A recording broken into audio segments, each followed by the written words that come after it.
Тәуелсіздік туралы тәуелсіз ой.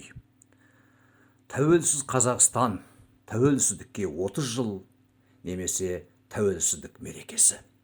Бұлар бізге үйреншікті, жаттанды болған сөздер. Себебі біз тәуелділік кезеңді көргендер немесе соның салқынын сезгендер құраған қоғам мүшелеріміз. Ал жылдар жылжып, ұрпақтар алмасқанда азат ойлы, ешбір құлдық сананы көрмеген азаматтар өмірге келгенде тәуелсіздіктің 50 жылы, 100 жылы, 5 ғасыры немесе тәуелсіздіктің 1000 жылы деген ұрандатқан сөздерді олар қалай қабылдар екені? Осы туралы ойланып көрдіңіз бе?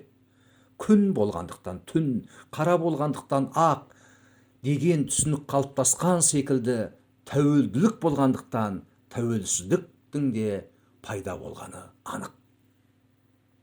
Ал тәуелділік дегеніміз не?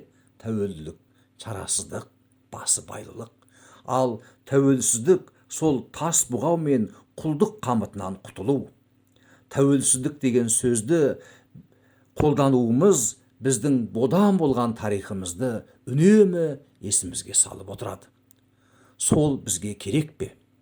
Адам үшін бас еркіндігі қандай қымбат болса, ұлт үшін бостандығы онан да бетер құнды әрі баға жетпес байлық. Кез келген адам өз басынан кешкен қиындықты айтқысы да, ойлағысы да келмейді. Ұлт та адам секілді рухани жаратылыс, ол да жанына жара салатын күндерін жадынан өшіруге тырысады.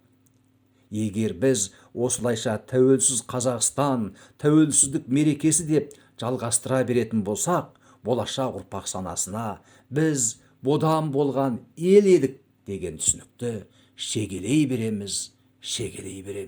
Сөйтіп олардың бойынан ешкімнен сескенбейтін, жалтақтамайтын, өр тұлғалы, ер мінезді біртіндеп өшіре береміз.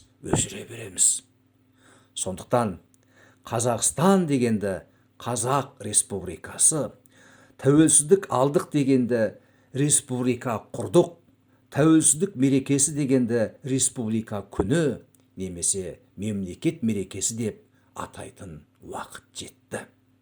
Біз 30 жыл ішінде сан асудан өттік. Әлі де шешілмеген түйткілдер шаш етектен. Біз саяси жақтан дербес ел болсақ та, экономика, мәдениет, ғылым, білім, ақпарат жақтарында әлі де жарым-жартылай тәуелді күйдеміз. Толық қанды мемлекет болу үшін алдымен ұлттық сана мен ойдың аспаны ашық болуы керек. Сонда ғана байтақ даламызға шуақ төгіледі. Ардақты ағайын, республика күні немесе мемлекет мерекеміз құтты болсын. Құрметпен Қастер Сарқытқан, 2021 жылдың 15 желтоқсаны.